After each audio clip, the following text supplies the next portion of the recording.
याद है सदन के भीतर उन्होंने कहा था एक अकेला, बहुत शानदार बयान था, बहुत शानदार बयान था।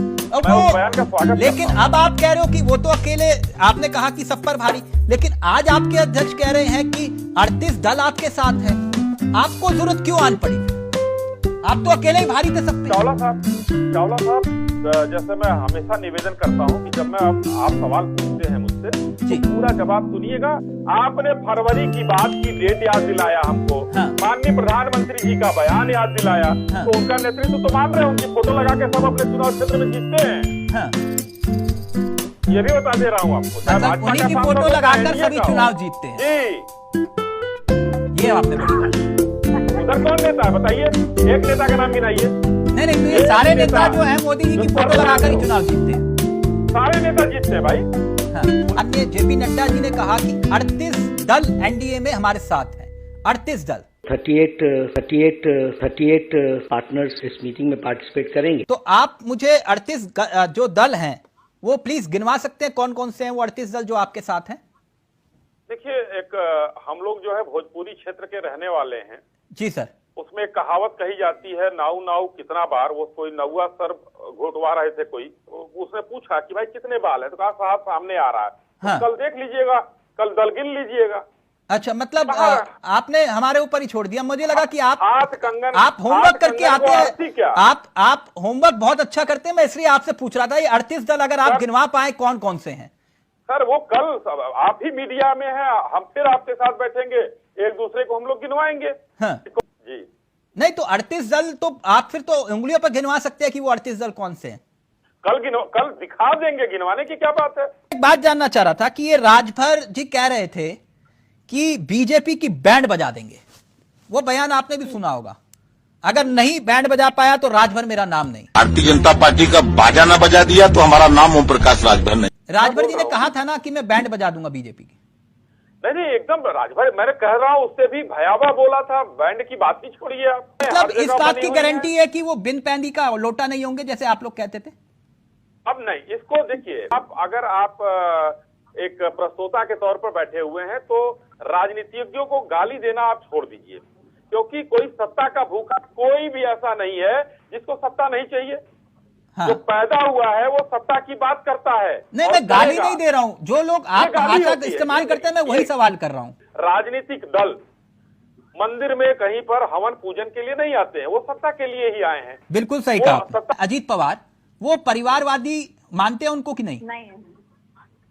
अब परिवारवादी होंगे, हमको समर्थन दे रहे हैं, एनडीए में है वो। अच्छा, हमारे दल में विलीन नहीं हुए हैं। चिराग पासवान को परिवारवादी मानते हैं कि नहीं? होंगे। अच्छा, ये अरुण राजभर और ओपी राजभर को परिवारवादी मानते? कोई भाजपा के अंदर बताइए ना भाई परिवारवादी। अच्छा, ये दुष्यंत चौटाला को आप परिवारवादी मानते हैं? भाजपा के अंदर बताइए। ये सर एनडीए का मतलब तो यही हुआ ना, आपके साथ ही। एनडीए अगर समर्थन हमको ले रहा है, मैं तो कह रहा हूँ कि हम लोग साधु नहीं है। हाँ। आपने लग रहा है कि माननीय देवेंद्र फडणवीस जी का वो इंटरव्यू नहीं सुना। उन्होंने कहा हम एथिक्स की बात करते हैं लेकिन मंदिर में घंटा बजाने के लिए नहीं है। नहीं, अच्छी बात है। तो यानी परवीन निषाद सर अभी पूरा बता देता हूं, आप बता दीजिएगा, क्लियर कर दीजिएगा ये परिवारवाद क्या है। भाजपा में परिवारवाद बताइए। परवीन निषाद, अनुप्रिया पटेल, एचडी कुमार स्वामी परिवारवादी है कि नहीं? सुनेंगे, आप तो अपनी कहेंगे, आप बताइए ना भाई हमको। मैं जो पूछ रहा हूँ आप ही जवाब दे दीजिए। आपने सवाल अश्वनी जी, अब आपने बताया नहीं ये परिवारवादी है कि नहीं। एक अध्यक्ष का नाम बताइए, एक अध्यक्ष का जिसका बेटा भी अध्यक्ष हुआ हो भाजपा में, आप बताइए नाम। लेकिन इन पार्टियों में तो है ऐसा कि तय होता है अध्यक्ष कौन है। मणिपुर की घटना को लेकर कवि कुमार विश्वास ने मुख्यमंत्री एन बीरेन्द्र सिंह पर बड़ा हमला बोला है। कुमार विश्वास ने घटना को बीरेन्द्र सिंह सरकार का जनाजा बताया है। सीएम बीरेन्द्र सिंह पर हमला बोलते हुए कुमार विश्वास ने ट्वीट किया, कुर्सी है तुम्हारा, ये जनाजा तो नहीं, कुछ कर नहीं सकते तो उतर क्यों नहीं जाते। गौरतलब है मणिपुर में 2 महिलाओं को नग्न कर सड़क पर घुमाने का मामला लगातार तूल पकड़ता जा रहा है। इस घटना से पूरा देश आक्रोशित है। लोग इस मसले पर मणिपुर के मुख्यमंत्री एन बीरेन्द्र सिंह के इस्तीफे की मांग कर रहे हैं। मणिपुर में सामने आई इस विभत्स घटना पर आम आदमी पार्टी के पूर्व नेता और कवि कुमार विश्वास ने भी नाराजगी जाहिर की। इससे पहले कुमार विश्वास ने मणिपुर के वीडियो को शर्मनाक बताया। कुमार विश्वास ने कहा, मणिपुर देश में मनोहर पूर्वोत्तर का प्यारा प्रदेश है। अगर वहां भारत की किसी बेटी को सरेआम निर्वसन सड़क पर घुमाया जा रहा है तो यह हमारे समाज, समय और सरकारों सबकी सामूहिक चिंता का विषय होना ही चाहिए। प्रदेश के मुख्यमंत्री व देश के गृह मंत्री जी से अपेक्षा है कि वे इन पिशाचों को ऐसा सबक सिखाएं जो उदाहरण बने। फ्रांस की हालातों पर तबसरा करने वाले पक्षकारों से यूं तो आशा कम है, पर फिर से अनुरोध भी है कि अपनी जिम्मेदारी निभाएं। याद रहे, भरी सभा में बेटियों के चीरहरण को चुपचाप देखने वाले, चाहे राजनीति के भीष्म हों या ज्ञान के द्रोणाचार्य, अंततः पतन न अपयश के भागी बनते ही हैं। मन रो रहा है, आत्मा घायल है। जाति वैमनस्य की आग में जलते जलते ये हम कहां आ पहुंचे हैं। वह इस घटना पर प्रधानमंत्री नरेंद्र मोदी ने भी नाराजगी जताई है। प्रधानमंत्री नरेंद्र मोदी ने दोषियों पर कड़ी कार्रवाई का भरोसा दिलाया है।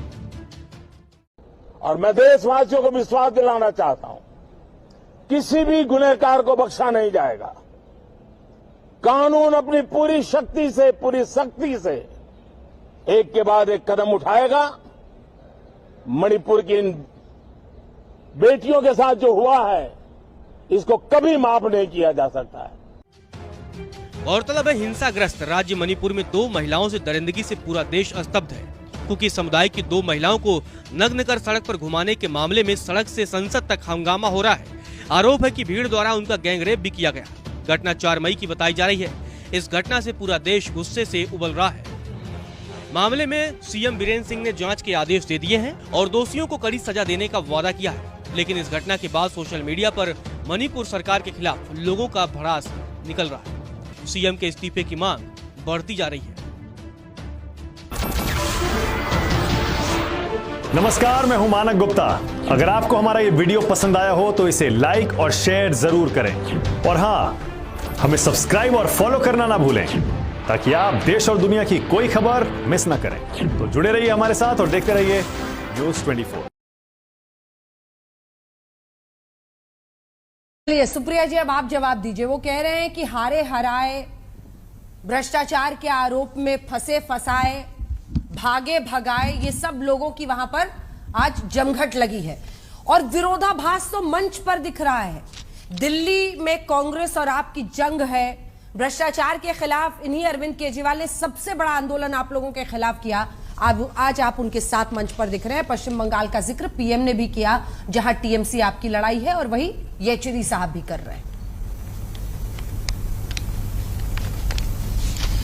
तो बात पहले प्रधानमंत्री से ही शुरू कर लेते हैं। 9 साल से ऊपर हो गए इस देश के चुने हुए प्रधानमंत्री हैं नरेंद्र मोदी, लेकिन उनकी हिम्मत नहीं है कि 9 साल के अपने काम के रिपोर्ट कार्ड पर एक बार आह्वान करें वोट का। आज भी पानी पी पी कर जहर ही उगलेंगे विपक्ष के खिलाफ। 9 साल का आपका फलसफा क्या है, ये देश जानना चाहता है। आप किसको भ्रष्टाचारी कह रहे हैं? आपकी नाक के नीचे इस देश का सबसे बड़ा घोटाला अडानी घोटाला हुआ और आप अपना मुंह नहीं खोल पाए अडानी घोटाले पर, आप किसी के ऊपर उंगली उठाएंगे। असलियत यह है कि पिछले 9 सालों में चाहे वो अर्थव्यवस्था हो, चाहे बेरोजगारी हो, चाहे महंगाई हो, उससे लोग तबाह हैं। चाहे आपसी सौहार्द हो जिसको आपने बिगाड़ने की कोशिश करी। किस बात पर प्रधानमंत्री बोलेंगे? आप पानी पी पी कर जिसको गाली देते हैं भ्रष्टाचारी होने की, कुछ ही घंटों में उनको गले लगाकर अपनी सरकार में शामिल करते हैं। आप दोहरे मापदंड का और पाखंड का जीता जागता सबूत है, पहली बात। दूसरी बात, आपने किसको इकट्ठा किया है? 24 तो आपकी ऐसी पार्टियां जिनके पास एक सांसद नहीं है।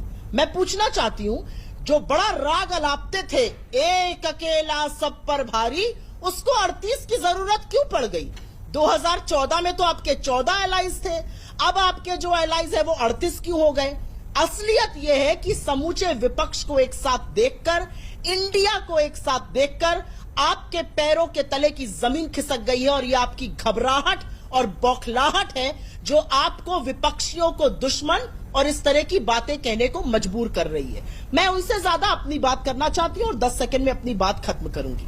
आज ये लड़ाई नरेंद्र मोदी बनाम इंडिया की है। आज ये लड़ाई उनकी विचारधारा बनाम इंडिया की है। आज ये लड़ाई सत्ता के सुख को भोगने वाली बनाम इंडिया की है और जब जब लड़ाई में इंडिया के आगे कोई खड़ा होता है तो इंडिया ही जीतता है। इंडिया को हराने का किसी में दम नहीं है और नरेंद्र मोदी और उनके दगे हुए 38 कारतूस भी इंडिया को हरा नहीं सकते। लेकिन सवाल मैं आज ये पूछना चाहती हूं कि जो एक अकेले का राग अलापते थे, आज उनको 38 की जरूरत क्यों आन पड़ी? ये बात आज देश पूछ रहा है। दूसरों के ऊपर उंगली मत उठाइए। 9 साल से ज्यादा सत्ता में आप हैं। अगर कोई ढंग का केस होता, आपने उसको अपने लॉजिकल कंक्लूजन पर ले गए होते। आपके पास सारे सुधांशु जी, छोटा सा जवाब मुझे त्यागी जी के पास जाना है। प्रेरित केसेस हैं और कुछ नहीं है।